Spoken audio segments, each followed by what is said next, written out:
Cantik apa bersih.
Yang mewakili Datuk Penghulu Bagan Jawa Pesisir beserta seluruh unsur pemerintah Kepenghuluan Bagan Jawa Pesisir, yang saya hormati Ketua Pengurus Masjid Muhajirin yaitu Al-Ustadz Mustaqim. Kalau mana tahu Ustaz, jadi anggota dewan nanti itu, tapi karena dibesar-besarkan. Apa contohnya sekarang? Lesbi. Jadi itu ya. Sikinya bongkar ya. Dibesarkan oleh Allah Subhanahu wa Ta'ala. Bapak Ibu yang berbahagia, jika Allah sudah membesarkan manusia, maka sebagaimanapun cara untuk mengecilkannya, dia tetap akan menjadi besar. Kalau Allah sudah membesarkan kita, Allah sudah ingin kita memegang harta, memegang pangkat, memegang kekuasaan, maka berapapun orang ingin menjatuhkan kita, itu takkan bisa. Kenapa? Karena dia dibesarkan oleh Allah. Tetapi ketika Allah tidak ingin kita menjadi besar, sebagaimanapun cara kita untuk menjadi besar, maka kita tetap tidak akan bisa menjadi orang besar. Karena apa? Karena Allah tidak ingin membesarkan kita. Oleh karena itu Bapak Ibu yang dirahmati oleh Allah Subhanahu wa Ta'ala, seorang manusia yang kita peringati Maulid, dan ternyata malam itu punya pas 1 tahun ya Masjid Muhajirin itu. Jadi ultah Masjid Muhajirin ya pas malam itu udah 1 tahun. Hadirin wal hadirat yang dirahmati oleh Allah, mengapa? Kan pertanyaan begitu. Mengapa kita bangga menjadi umat Rasulullah Sallallahu Alaihi Wasallam? Bapak Ibu hadirin yang dimuliakan Allah, kita mengulang sejarah. Satu hari setelah Rasulullah wafat, maka Abu Bakar bertanya kepada Aisyah, Aisyah. Siapa tuh Aisyah kenal? Aisyah itu siapa? Aisyah itu siapa? Hah? Istri Nabi Muhammad. Betul itu. Betul itu. Jangan kau balik-balikkan. Mak Nabi dibilangnya istri Nabi dibilangnya mak Nabi. Tapi karena guru ngajinya sini, alhamdulillah, Siti Aisyah itu adalah istri Nabi. Ada duit kocik kebalikan 10.000 balikan. Nah, 10.000.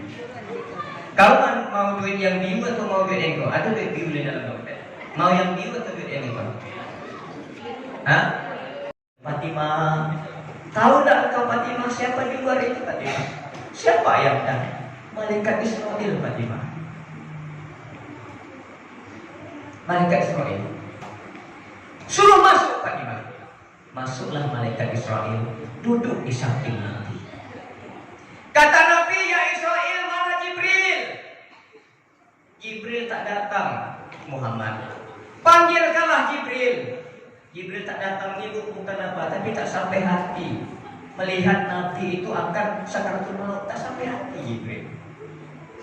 Suruh masuk Jibril. Masuklah Jibril.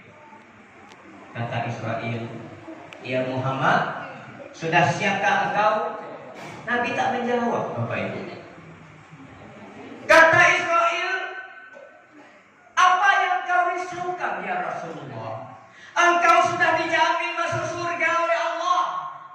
Keluargamu sudah dijamin masuk surga oleh Allah. Sahabat-sahabatmu sudah dijamin masuk surga oleh Allah.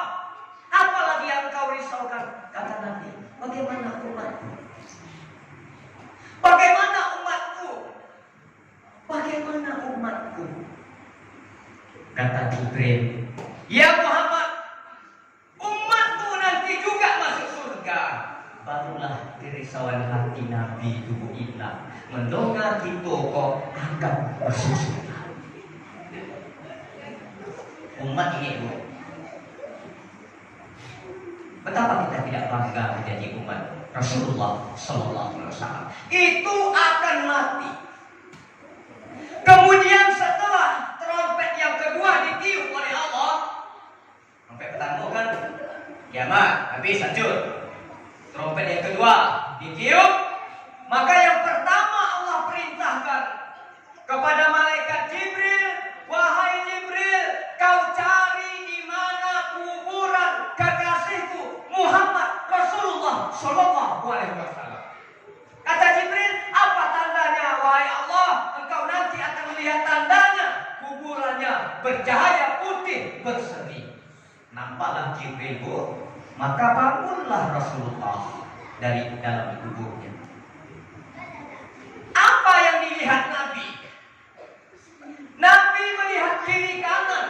Jibril bertanya, ya Rasulullah, apa yang kau lihat? Apa yang kau cari? Umatku Jibril. Pakai kubur Nabi bangun.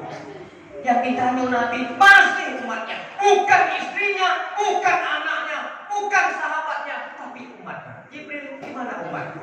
Tenanglah Muhammad, umatku nanti selamat bersama aku. Dibawalah oleh Jibril Nabi ke surga. Ya Muhammad, silakan masuk ke surga. Tak mau Nabi masuk. Nabi hanya melihat di depan Pak. Kata Jibril, ya Muhammad, apa lagi tunggu? Apa yang ditanya Nabi? Jibril, bagaimana umatku? Karena Nabi tak rela. Nabi tidak ikhlas. Nabi tidak ridho kalau kita ini umatnya satu orang saja nanti ada di dalam neraka jahanam. Betapa sayangnya Nabi dengan kita. Betapa cintanya Nabi dengan kita. Lalu apa bukti cinta kita kepada Nabi? Apakah cukup dengan salawat? Sallallahu ala Muhammad Sallallahu alaihi wasallam. Apakah cukup dengan salawat?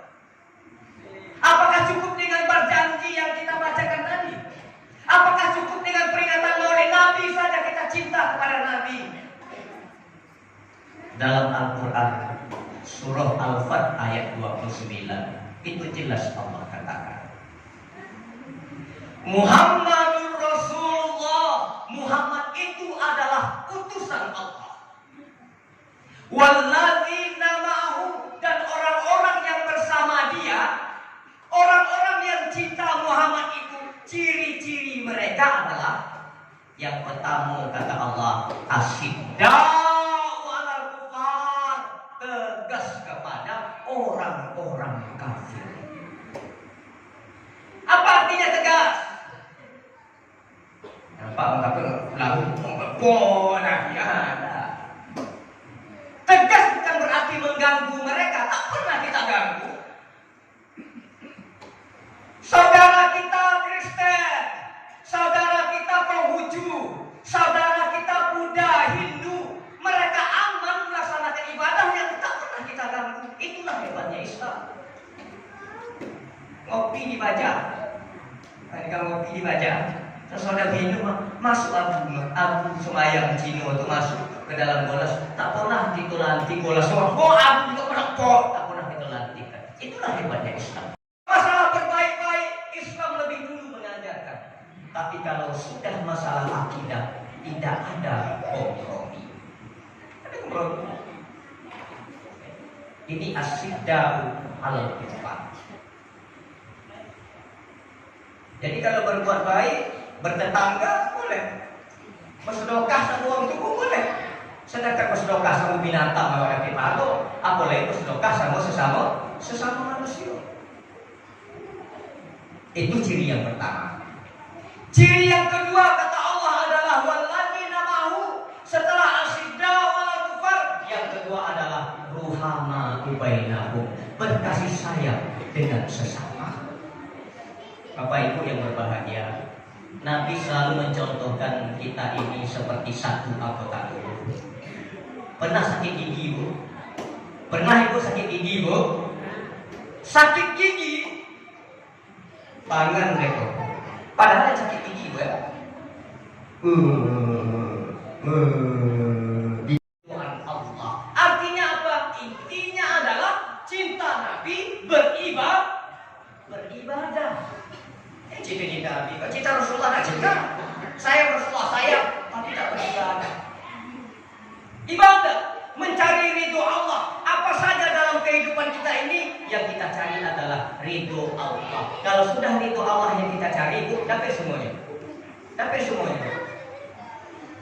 Kalau nak dunia, Allah beri dunia. Tapi akhirat tak dapat lagi. Jadi tengok lagu ya. Orang Cina, tak ada orang Cina yang miskin kan? Tak ada orang Cina miskin kan? Kaya semua kan? Kalau ada dia miskin, kalau tak bodoh gila. Orang-orang non-muslim kaya semuanya, kita lihat, tapi di akhirat menjadi orang yang miskin. Maukah kita seperti itu? Ibadah. Apa ibadah kita yang utama? Sholat. Ada orang yang sukses tapi tak bahagia. Ada orang yang bahagia tapi tak sukses. Kalau Ibu pilih mana, Bu? Sukses tapi tak bahagia. Bahagia tapi tak sukses. Pilih mana, Bu? Sukses bahagia. Pilih mana, Bu? Sukses bahagia. Bahagia tapi tak sukses. Tapi Allah ingin, Bu, kita sukses dan bahagia. Nah, itu dia. Apa buktinya? Hayya 'alas shalah, hayya 'alal falah. Kata Allah, sholat. Kalau Tuhan sholat, al-falah, sukses dan bahagia. Bu, saya selalu contohkan begitu. Kalau ini kita ibaratkan Islam, Bu. Contohnya Islam, Bu. Islam itu dipegang dengan rukun Islam, 5 rukun Islam. 5 rukun Islam. Nih. Yang kelima, rukun Islam yang kelima. Rukun Islam yang kelima apa dah? Rukun Islam yang kelima.